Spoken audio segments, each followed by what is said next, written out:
নমস্কার বন্ধুরা, আমি মৌলি বেঙ্গলি ইন জাপান চ্যানেলের পক্ষ থেকে অনেক অনেক স্বাগত জানাই। আগের ভিডিওতে আপনারা হয়তো দেখেছেন আমার হাজব্যান্ড ইয়ামানাশিতে গিয়েছিলেন তার কাজের জন্য। এটি হলো একটি পাথরের দোকান। জাপানিজরা পাথরের হার, পাথরের কানের পরতে না খুব ভালোবাসে, আর পাথরের ব্রেসলেটও।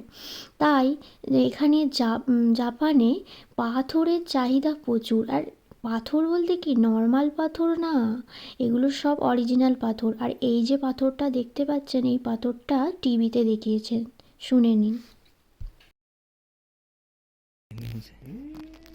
エカンカジャパンテレビの12チャンネルに出るよ。12チャンネルあ এটি একটি নিউজে দেখানো হয়েছে। আমাদের ভারতে যেমন গোল্ড, প্ল্যাটিনাম, সিলভার, ডায়মন্ড এইসবের চাহিদা প্রচুর, এখানেও প্ল্যাটিনাম, ডায়মন্ড তো খুবই পছন্দ করে। তার সাথে সাথে এরা পাথরের জিনিসপত্রও খুবই পছন্দ করে। উনি পাথরটির সার্টিফিকেটও দেখাচ্ছিলেন।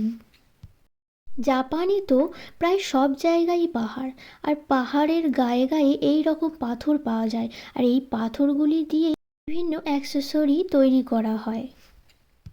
আর এই অ্যাক্সেসরিগুলোর দাম প্রায় লক্ষ থেকে কোটিও হতে পারে।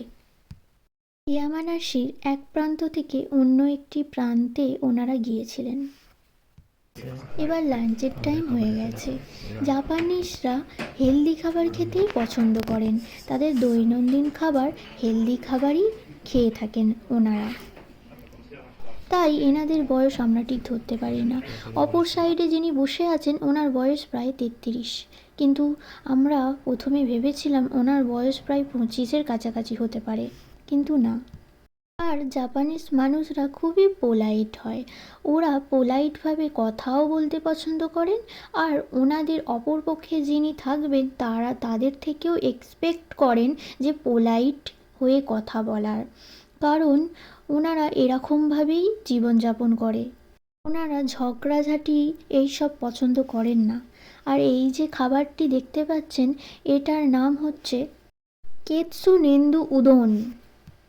এই যে দেখুন, একটি অ্যাক্সেসরিজ বা জুয়েলারি শপ, যেখানে পাথরের জিনিসপত্র এবং কিছু পাথর পাওয়া যায়। চলুন দেখি। এই যে কত সুন্দর না এই জিনিসগুলো, আপনারা সামনে থেকে হয়তো দেখলে বুঝতে পারবেন, ফোনে হয়তো বুঝতে পারছেন না। এইগুলি প্রচুর চকচকে। চলুন আরও কিছু দেখে নিই। এই যে এখানে আছে মুক্তোর আংটি, আর আর এখানে এইটা হচ্ছে ক্রিস্টাল পাথরের লাফিং বুদ্ধ। জাপানিজরা না ঘর সাজাতে খুব ভালোবাসে। আর ঘরের পাশাপাশি তাদের একটুখানি করে জমি থাকে, তাই সেই জমিতে অনেক গাছ বসান, ফুল গাছ, তারপর ফলের গাছ, এইসব বসিয়ে থাকেন। এই যে ঝর্ণার জল বেয়ে যাচ্ছে। আর হ্যাঁ, এই ভিডিওটি হয়তো অনেকটাই বড় হয়ে গেল। আপনাদের এই ভিডিওটি এতক্ষণ দেখার জন্য অনেক ধন্যবাদ। আর আপনাদের যদি ভালো লেগে থাকে তাহলে অবশ্যই একটি লাইক করবেন। চলুন আজ এই পর্যন্তই।